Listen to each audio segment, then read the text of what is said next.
História de hoje. Comprei botões falantes para o meu gato, mas o gato não foi o único que os usou. Na verdade, é o gato do meu filho mais novo que aprendeu a usar os botões. Eu herdei o gato depois que meu filho perdeu o controle do carro nas estradas cobertas de gelo no último inverno. Isso aconteceu no dia em que ele recebeu uma bolsa de estudos para a faculdade que ele mais queria.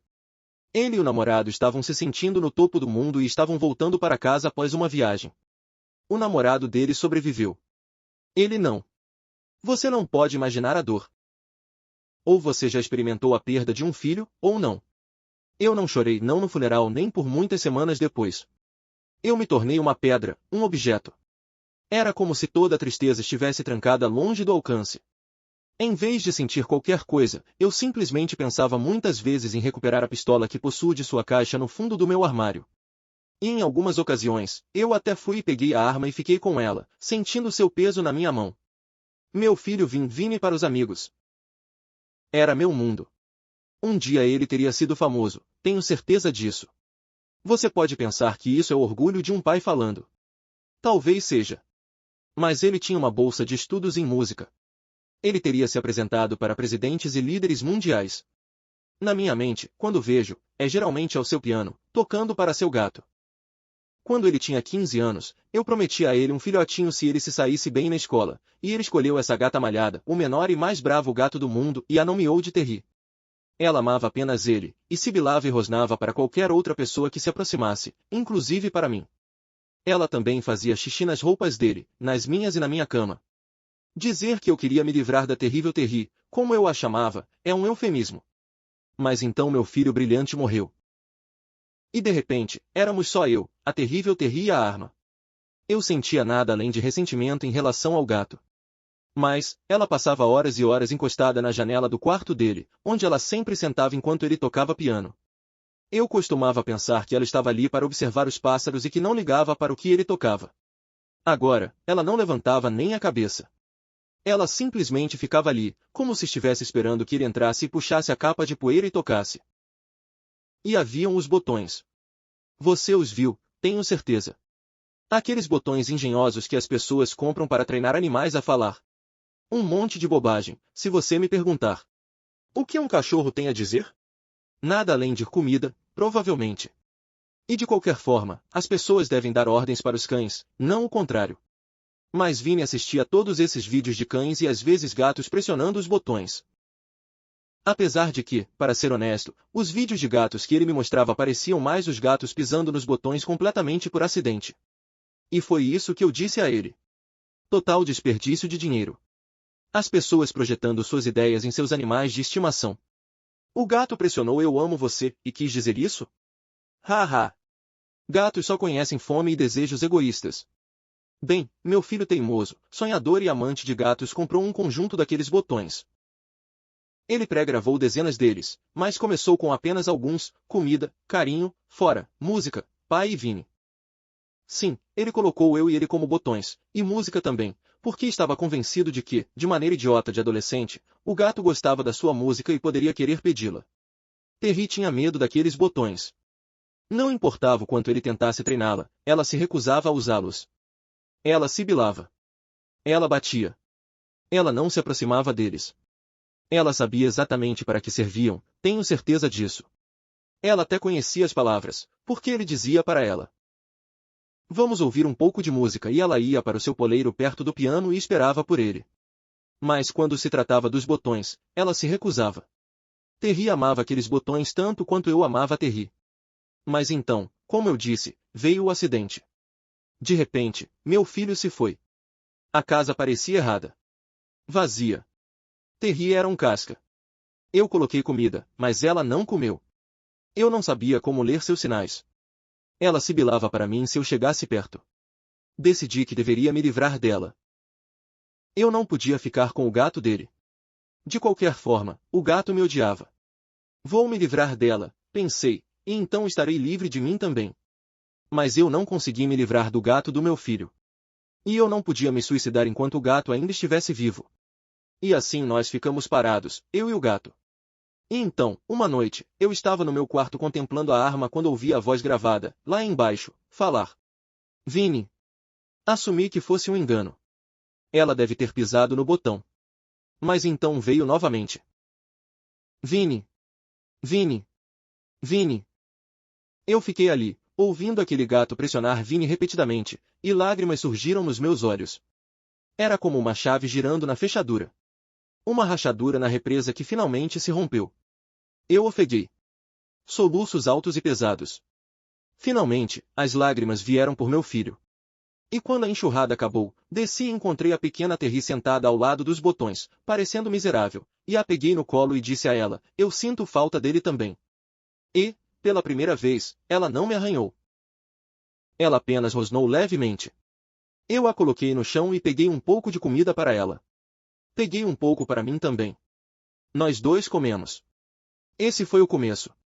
Desde então, eu adicionei mais botões. Veja, eu não sou uma pessoa de animais. Eu não entendi a linguagem corporal da Terry, seus desejos e necessidades, sem os botões. Ela finalmente começou a usá-los, me treinando, eu acho que dizem que os gatos fazem isso. Ela tem um botão de comida úmida. Um botão de racionada. Ela tem um botão de não para usar se eu mostrar a comida errada. Eu também acrescentei da coleção do meu filho o botão de eu te amo, sim, eu confesso, eu adicionei, e um botão de Terry. E comecei a me acostumar a pressionar, eu te amo Vini e eu te amo Terry. Eu fiquei genuinamente em choque com o quanto ela se comunicava. Da primeira vez que ela pressionou papai eu te amo eu quase desabei. Eu não conseguia acreditar. Ela parecia que não estava nem tentando. Ela apenas caminhou casualmente sobre os botões. Mas era deliberado. Aconteceu mais de uma vez. Eu ainda não tinha aprendido a ler a linguagem corporal do gato de jeito nenhum. Mas com os botões, eu a entendia. E eu sentia que tinha uma parte do meu filho comigo.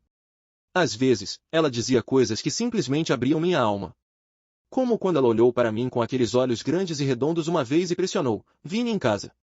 Eu também gostaria que ele estivesse em casa, eu disse a ela. Era estranho, as coisas que poderíamos discutir. Teríamos conversas inteiras. Eu sei que parece loucura. Eu teria pensado que estava louco um par de meses atrás. Mas eu adicionei botões tão rápido, e ela se adaptou a todos eles. Eu perguntei a ela uma vez se ela entendia o que aconteceu com Vini. Ela respondeu com Vini tchau tchau, eu adicionei o botão tchau tchau para avisá-la sempre que eu estava saindo de casa. Então ela me perguntou Vini em casa. Eu tive que dizer a ela que não, Vini tchau tchau. E ela insistiu de novo Vini em casa, e foi embora, parecendo brava, eu acho, por eu não conseguir fazer Vini voltar. Mas a razão pela qual estou compartilhando essa história, e compartilhando essa história aqui, é por causa do que aconteceu na semana passada. Na semana passada, meu filho Lin veio me ver. Lin é o meio-irmão mais velho de Vin. Ele é quase uma década mais velho que Vin, de um relacionamento anterior, e infelizmente, Lin herdou todos os piores traços da mãe. É sempre a mesma coisa com ele. Ele pede dinheiro, fica abusivo se eu não der, e desaparece assim que eu faço um empréstimo que ele nunca vai pagar. Eu cortei todos os fundos para ele há alguns anos e disse que não iria mais alimentar seus hábitos. Embora eu nunca o tenha cortado completamente da minha vida, eu não permiti que ele visitasse quando Vini estava vivo por causa da maneira como ele tratou Vini em uma visita anterior, quando ele me acusou sarcasticamente de favoritismo em relação àquele menininho. Não vou repetir suas palavras odiosas sobre seu irmão mais novo. Quando ele apareceu na minha porta, ele tinha o cheiro de uísque no hálito e parecia ansioso e com os olhos arregalados. Pai, ele disse, e então me abraçou forte. Sinto muito sobre Vin. Isso me chocou tanto que eu o abracei de volta, e ele entrou e se sentou, perguntando como eu estava. Ele estava surpreendentemente solícito. Eu não entendia o porquê. Sua maldade usual não apareceu até que ele notou a Terry rosnando. Ele perguntou, estendendo a mão para ela apenas para que ela batesse e saísse correndo. Pequeno merdinha, ele disse. O nome dela é Terry e eu disse defensivamente. Ele riu. Você não costumava chamá-la de terrível Terry? Ela não faz mais xixi nas coisas. Da área dos botões, ouviu-se um tchau tchau. Ela quer que você vá embora, eu disse. Ela que se danasse. Ela não é seu filho. Eu sou. Tchau tchau. Eu não gostei da maneira como ele falava com o gato. Embora, alguns minutos depois que ela fez xixi nos sapatos dele, eu achei a raiva dele mais compreensível. E eu a tranquei para evitar que ele a machucasse. Mas ele parecia genuinamente triste por Vini e até perguntou sobre o namorado de Vini e sua recuperação após o acidente. Eu me perguntei se ele tinha vindo para tentar reparar as coisas entre nós. Talvez para começar com um pé melhor. Como eu e Terry fizemos. Até que ele me perguntou o que aconteceria com o fundo da faculdade de Vini. Eu ainda não decidi, eu disse a ele. Eu ainda estou processando tudo isso. Mas, tipo, ele não vai usar isso. Certo? Quer dizer, mesmo antes do acidente. O dinheiro que você estava guardando para ele, ele tinha uma bolsa de estudos, certo? Ele não ia precisar disso. E definitivamente não vai precisar disso agora. Pai, eu poderia usar um empréstimo. Liam. Você ainda tem um filho, pai, ele explodiu, e havia velha raiva. Por que você sempre me trata assim? Mesmo quando ele está morto, ele ainda merece mais do que eu. Aposto que você me cortou do seu testamento, também, né? Eu não cortei. Você não cortou. Não. Vocês dois recebem partes iguais. Oh. Ok. Ok. Ele se acalmou. Desculpe. Eu tenho muito ressentimento, eu acho. Desculpe. Mas sobre o empréstimo. Há alguma maneira.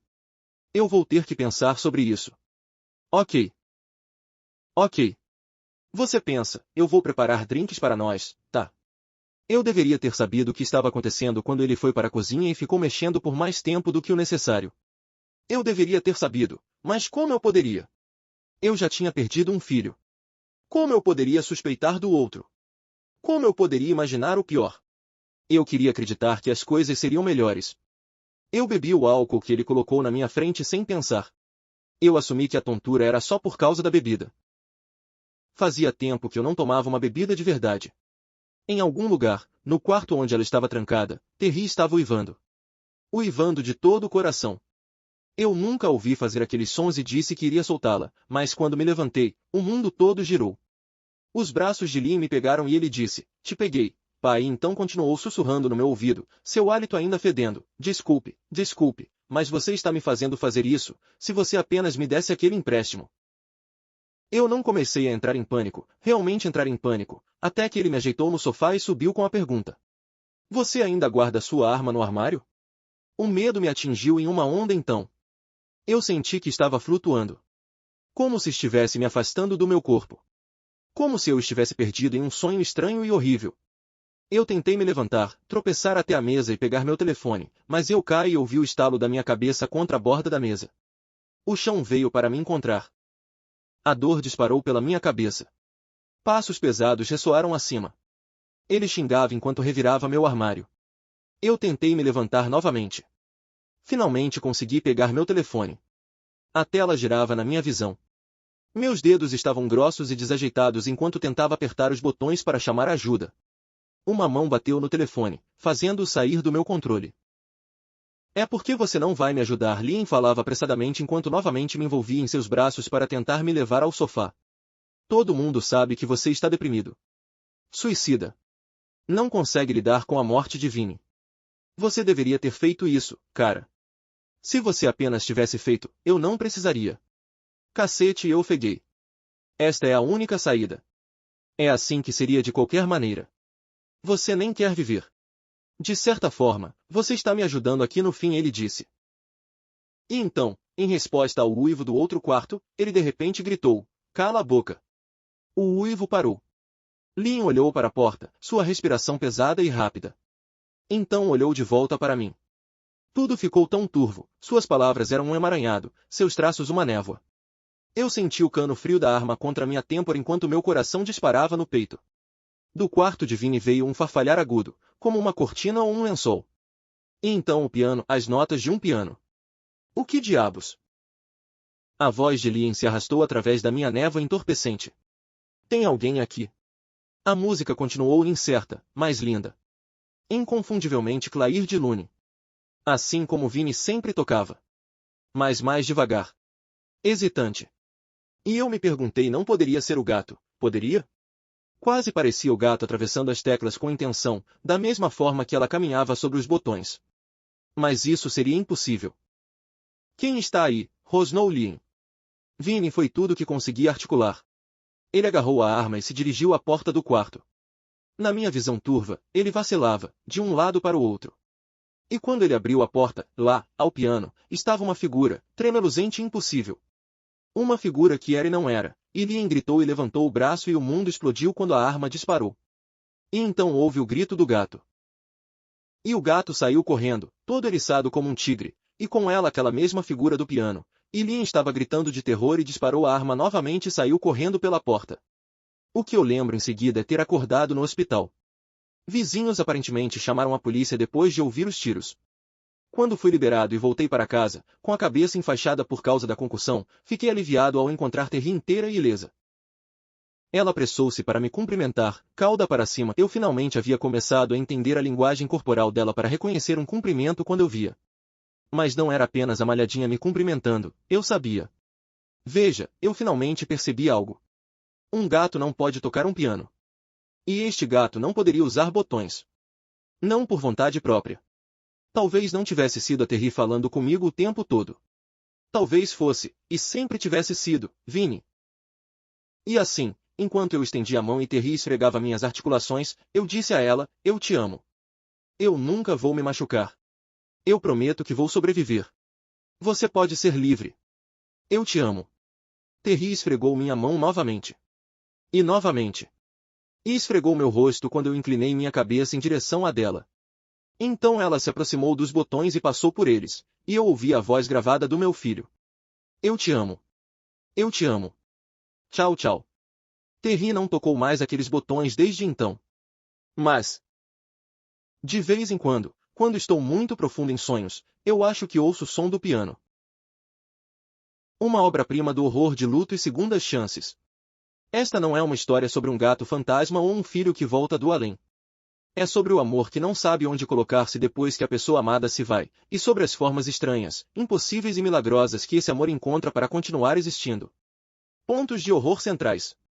1. A premissa, o luto que não vem. O pai perde o filho em um acidente de carro, no mesmo dia em que Vinny recebe a bolsa de estudos dos sonhos.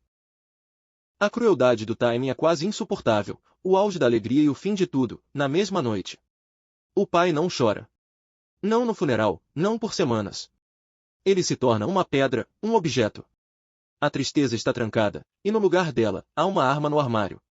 2. Terrível Terry, o gato que ninguém queria. Terry é descrita como a menor e mais brava gata do mundo, sibila, rosna, faz xixi nas roupas. O pai a chama de Terrível Terry e quer se livrar dela. Mas após a morte de Vinny, ele não consegue. E não consegue se matar enquanto o gato ainda está vivo. Eles ficam parados, ele e o gato. 3. Os botões, a voz que volta.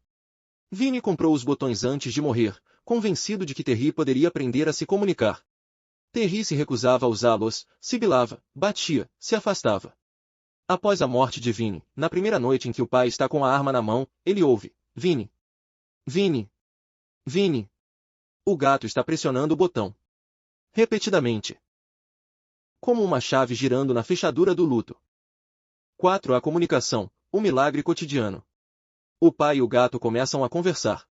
Ele adiciona botões, comida úmida, racionada, não, eu te amo, Terry. Da primeira vez que ela pressionou papai eu te amo eu quase desabei. Há algo profundamente comovente aqui, um homem que não entendia a linguagem corporal do gato, que achava que animais só queriam comida, aprendendo a ouvir através da invenção do filho morto. 5. A frase que abre a alma. Vinny em casa. O gato olha para ele com olhos grandes e redondos e pressiona isso. O pai responde, eu também gostaria que ele estivesse em casa. A comunicação não é apenas funcional. É emocional. O gato está processando a perda. E o pai está processando junto. 6. Lien, o outro filho, o predador familiar. A chegada de Lien muda tudo. Ele é o meio-irmão mais velho, abusivo, ressentido, viciado. Ele finge luto para conseguir dinheiro. Quando o pai nega o empréstimo, Lien decide matá-lo e fazer parecer suicídio. O horror aqui é duplo. O filho que sobrou quer matar o pai. E o filho que morreu volta para salvá-lo. 7. O piano, a prova impossível. Enquanto Lien tem a arma contra a têmpora do pai, o piano começa a tocar. Clair de Lune. Como Vinny sempre tocava. Mas mais devagar, hesitante, como se estivesse sendo tocado por patas. Lien vai investigar. Vê uma figura tremeluzente e impossível. Atira. Foge. O pai acorda no hospital. O gato está vivo. O piano ficou em silêncio. 8. O final. O adeus que liberta. O pai entende. Talvez nunca tenha sido o gato falando. Talvez tenha sido Vini o tempo todo. Ele diz a Terry, eu nunca vou me machucar. Eu prometo que vou sobreviver. Você pode ser livre. Terry pressiona os botões pela última vez, eu te amo. Eu te amo. Tchau, tchau. Depois disso, ela nunca mais toca nos botões. Mas às vezes, quando o pai está quase dormindo, ele ouve o som do piano. Camadas de significado. O luto como paralisia. O pai não consegue chorar. Não consegue seguir em frente. Não consegue se livrar do gato. Não consegue se matar. Ele está congelado, preso entre a vida e a morte, exatamente como a figura que aparece no piano. A tecnologia como ponte para o além. Os botões são, no fundo, um instrumento espiritual. Eles permitem que Vini continue falando, através do gato, através da gravação, através do amor que ainda não sabia onde ir. O gato como mídia. Terry nunca foi apenas um gato. Ela era o vínculo entre o pai e o filho. Ela odiava a todos, mas amava Vini. E depois que ele morreu, ela se tornou o canal pelo qual ele podia continuar presente. O predador que vem de dentro. Lien não é um estranho. É o outro filho. É a prova de que a família pode ser o lugar mais perigoso. E é a razão pela qual Vini precisou voltar, não para assombrar, mas para proteger. O amor como escolha de ficar. O pai decide sobreviver. Não porque a dor passou, mas porque ele entende que Vini não descansaria enquanto ele estivesse em perigo. O adeus final do gato, tchau tchau, é também o adeus de Vini. Ele pode ir agora. O pai vai ficar. Elementos técnicos brilhantes. Narração em primeira pessoa com evolução da voz. No começo, o pai é duro, cínico, fechado. Ele chama o gato de terrível Terry, diz que botões são bobagem, que gatos só conhecem fome e egoísmo. No final, ele chora, abraça, diz eu te amo. A voz do narrador é a própria jornada emocional da história. A arma como motivo. No começo, a arma é a saída. O pai a pega, sente seu peso, pensa em usar. No meio, Lien pega a arma do pai. Ela se torna uma ameaça vinda do próprio sangue. No final, a arma dispara, mas não acerta o pai. A violência desviada pelo milagre. O uso da música como linguagem do além. Clair de Lune não é uma música qualquer. É suave, melancólica, sobre a lua e o sonho. É perfeita para um espírito que quer avisar sem aterrorizar. E o fato de ser tocada mais devagar, hesitante, sugere um pianista que não tem mais dedos humanos, mas tem intenção. O gato como personagem sem diálogo próprio. Terry não fala com voz própria. Ela usa as palavras gravadas de Vini. Isso significa que, quando ela diz eu te amo, é a voz de Vini dizendo. O pai está ouvindo o filho morto através do gato. É devastador. O final que é um começo silencioso. O pai promete sobreviver. O gato para de usar os botões. O piano toca só nos sonhos. A história não termina com um grito, termina com um sussurro.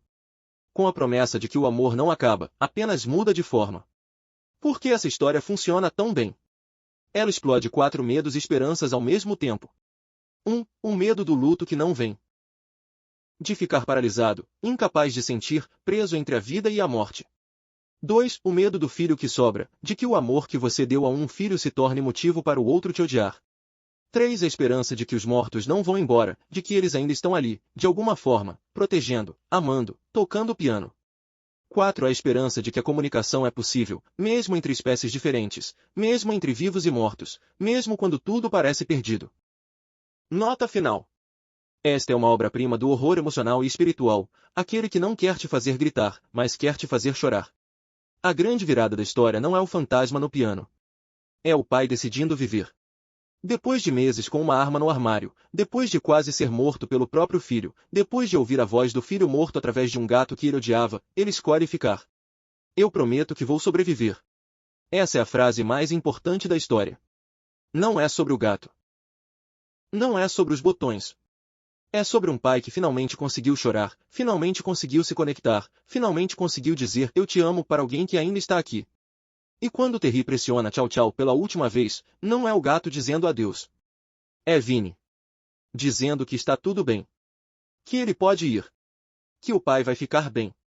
Uma história que vai ficar comigo por muito, muito tempo. Nós dois comemos. Essa frase, no meio da história, é tão pequena e tão gigante. Depois de meses de luto silencioso, depois de noites com a arma na mão, o pai e o gato comem juntos. É o primeiro ato de cuidado compartilhado. É o começo de tudo.